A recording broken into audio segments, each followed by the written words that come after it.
Rekan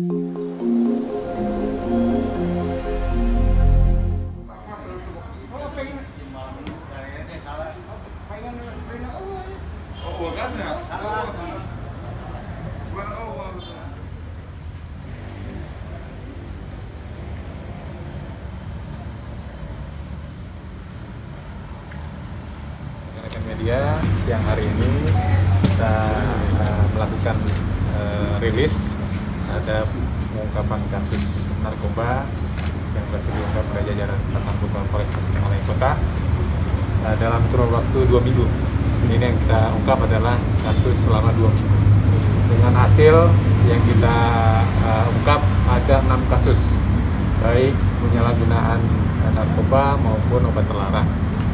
Dari 6 kasus ini kita amankan 7 tersangka. Yaitu 2 diantaranya adalah pengguna dan 5 diantaranya adalah pengedar. Dengan barang bukti yang kita amankan yaitu adalah sabu-sabu sebanyak 26,22 gram, kemudian psikotropika yaitu 13 tablet Florilex clozapine sebanyak 25 mg dan obat keras yaitu tramadol sebanyak 164 tablet dan Heximar 675 tablet. Yang biasa kita ungkap, yang selama 2 minggu ini kita lakukan upaya pengungkapan kasus baik yang dilakukan oleh para pengguna maupun pengedar yang ada di Tasikmalaya. Ini rata-rata para tersangka yang tertangkap ini dari kalangan mana? Ya, ini dari berbagai macam latar belakang kerjaan, jadi tidak secara spesifik kepada bagian tertentu.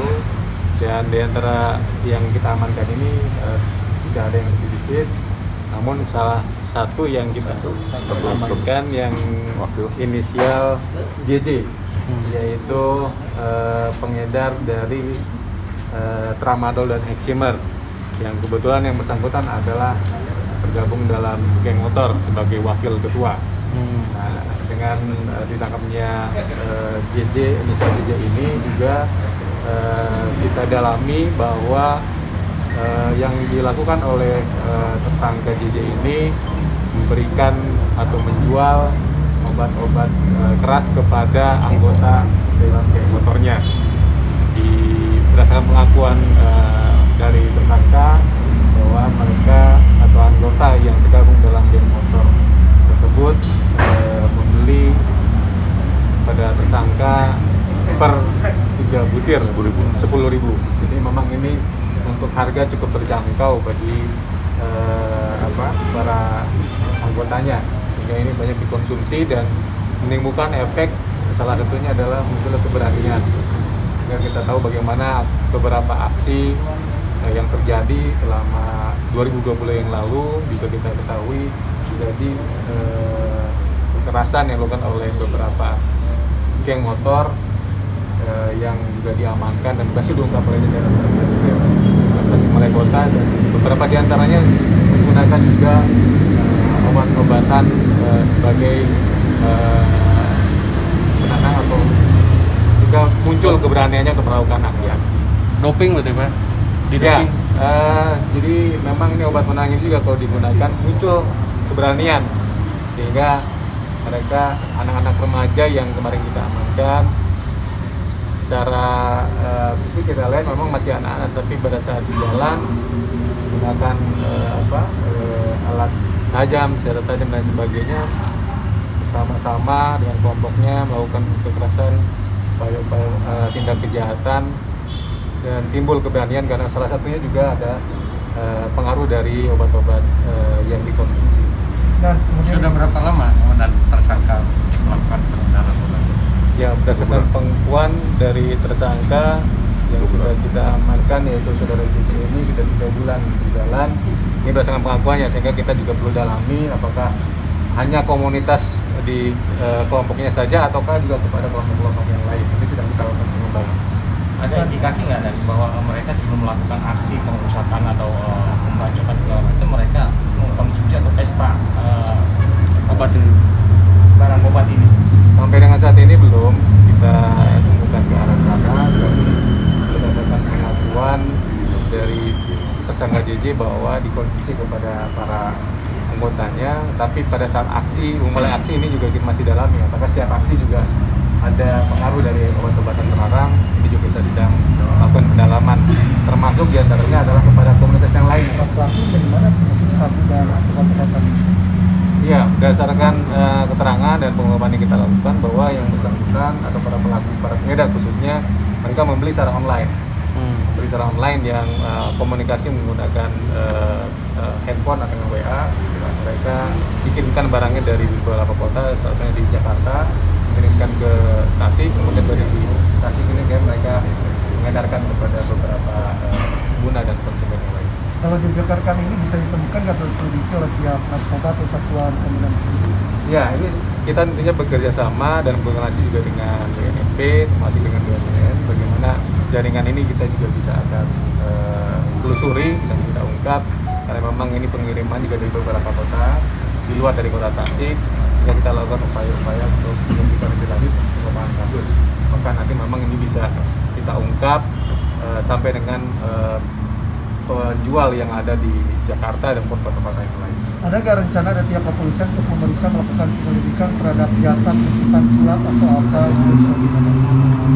Ya, tentunya memang biasanya ini dikirimkan juga melalui jasa pengiriman, sehingga tentunya kita satu butir. Ya, tabung ini 500.000 sebanyak 1.000 butir. Dia menjual kepada konsumen yang lain, kepada anggota-anggotanya sebesar 3 butir 10.000. Jadi ini sangat terjangkau bagi para konsumen yang khususnya para remaja, para anak-anak muda yang menggunakan. Kemudian ini kita amankan berdasarkan komunikasi yang sudah kita lakukan upaya pengungkapan melalui komunikasi para pemilik.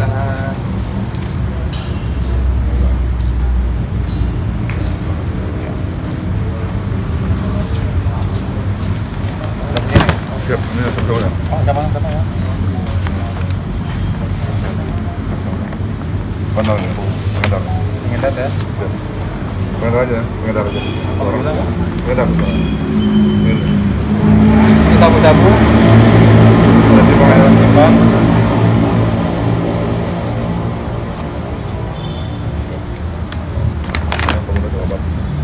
Uang hasil penjualan kepada anggotanya yang berhasil dijual sejumlah 280.000 hasil penjualannya. Nah, ini wakil ketua dari salah satu geng motor. Handphonenya pun Hello Kitty. Nih. Siap dan betul dan handphonenya Hello Kitty. Ya, supaya image-nya garang. Siap. Baik. Yang kita amankan. Anggotanya berapa? 12 orang. Anggotanya 12 orang. Dijual, dipaksa atau kesadaran? Kesadaran, Pak. Oh, kesadaran. Tapi kamu ngejualnya sadar? Sadar. Sudah berapa lama? Kurang lebih 3 bulan. 3 bulan. 3 bulan. Ya. Anak-anak anggotanya berapa paling muda usianya? 18 tahunan, Pak. Paling muda 18 Iya. tahun. Terus pekerjaannya apa sekarang? Teknisi di salah satu gedung, Pak. Teknisi. Ini yang sabu dan? Yang sabu. Ini yang sabu ya? Udah berapa lama jual sabu? 3 hari. Kemana aja jualannya? Di tempel. Siapa biasanya yang beli? Atau pokoknya SMS atau WA ya? Kerjanya apa hari-hari? Ngangguran? Ini kerjanya apa? Ini eksimer ya? Alhamdulillah press release sudah selesai.